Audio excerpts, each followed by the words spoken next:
la physionomie générale d'un pays économiquement, c'est 2 ans de travail. Vous avez vu Javier Milei? Bah oui, en Argentine. Bah ouais, un an. Parce qu'il a fait Afuera. Il a tout coupé à la tronçonneuse. Non, mais c'est les ça. dépenses. Ouais. Donc ça lui a pris 1 an. La croissance est en train d'exploser en Argentine. Avec une explosion dans la pauvreté aussi. Non, mais Olivier d'Artigol, il y a la pauvreté, elle est déjà là. Hein. Exactement. Oui, mais les retours qu'on a, c'est qu'il y a une pauvreté qui s'accentue. Et tu trouves que c'est pas le cas en France? Si, non, mais je n'oppose pas. Je dis que ça a des conséquences sociales aussi. C'est partout pareil. Je vais vous dire, aujourd'hui, il y a un truc qui se passe aussi. Et qui va faire, quand même, qui va poser problème. C'est que on nous annonçait Giorgia Meloni, ça va être une catastrophe en Italie. Ça va être dramatique. Post-fasciste, c'est catastrophique. Mussolini. Économiquement, ça va être un drame. On le voit, l'Italie est en train de devenir le pays d'Europe qui devient le plus hype. On va pas se mentir. Même à l'étranger. Et on le sait, et comme je vous l'ai dit hier, les États-Unis, leur point d'ancrage en Europe, ça va être l'Italie.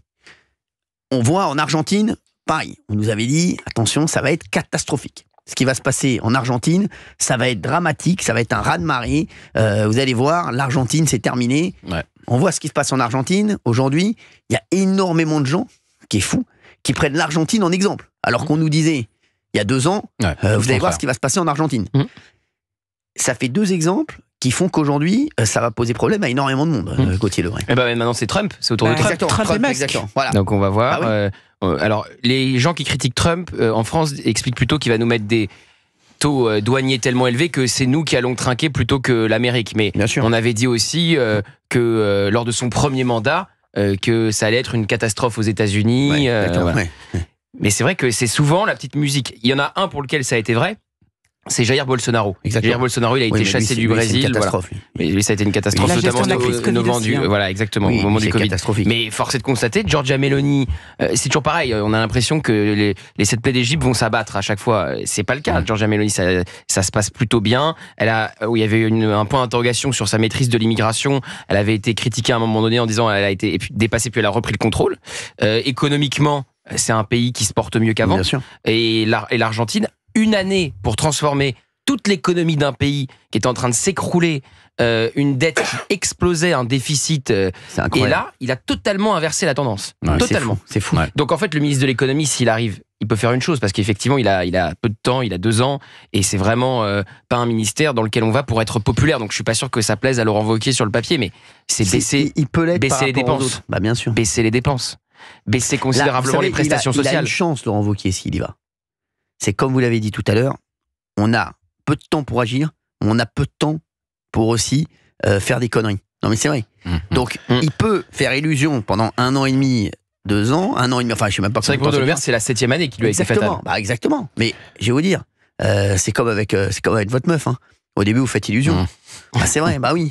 Avec Cyril, un premier rendez-vous qui est quand même le budget 2025. Exactement. Parce que les lignes des uns et des autres, on les connaît par cœur. On en a parlé beaucoup ici. C'est un casse-tête. Donc là, je ne vois absolument pas comment l'équation entre le RN, le bloc central et ce qui peut rentrer si ce n'est socialiste, macroniste de gauche, pour mettre tout le monde d'accord. Là, je ne vois pas comment ça se passe. Du tout.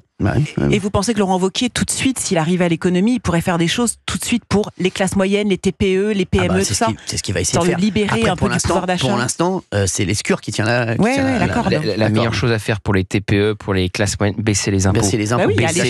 Baisser les charges. Baisser le coût du travail. C'est ça le secret. Et pour baisser tout ça, il faut baisser les dépenses. Donc en fait, un premier un ministre de l'économie et des finances de droite, libéral, qui assumerait ça, mais baisser les prestations sociales, forcément, après, il y a des familles qui ont moins d'aide. C'est ça le bout de la mesure. Donc, il faut l'assumer. Et il faut dire, écoutez, il y a 850 milliards de prestations sociales. Il y a les retraites. Je sais, c'est la grande part de ces prestations sociales. Mais je vais même vous dire, Laurent Wauquiez, pourquoi il est allé voir Michel Barnier, ensuite il a fait un 20h de TF1 pour annoncer la revalorisation des retraites au 1er janvier à moitié de l'inflation, alors que Michel Barnier ne voulait pas de revalorisation. Mais 3 milliards. Voilà, même ça, moi je trouve que ça pose question. Il y avait une revalorisation en mars dernier. Est-ce que c'est le moment de revaloriser? Je sais, c'est pas populaire du tout ce que je veux dire. Est-ce que c'est le moment de revaloriser les retraités, alors que on veut faire des économies et on veut baisser les dépenses, et que les retraites, c'est les premières dépenses des prestations sociales? Ça pose la question. Je suis désolé, ça pose une question. Alors quand vous dites ça, évidemment, là vous faites après attaquer tout de suite. Les gens ont cotisé tout au long de leur vie, et donc le fait que ce soit indexé à l'inflation, pour eux, c'est quelque chose qui relève de la justice. Que les retraités vivent mieux que les actifs aujourd'hui, c'est quand même une question. Oui. Que les retraités vivent mieux que les actifs. Moi, je trouve 9 millions de pauvres aussi dans le pays. Donc tout ça est très compliqué. Je trouve qu'il faut privilégier toujours les actifs à ceux qui ne le sont pas ou à ceux qui ne le sont plus. Voilà. Bravo pour ce que vous dites, Gauthier Lebray. Mais bon, moi, les retraites, c'est important, et je pense que bien sûr que c'est important. Ça faut pas toucher. Après, faut essayer de trouver de l'argent ailleurs. Ah non, pas toucher. Je dis pas baisser. Bien sûr. Là, on parlait de la revalorisation. Exactement. Il y a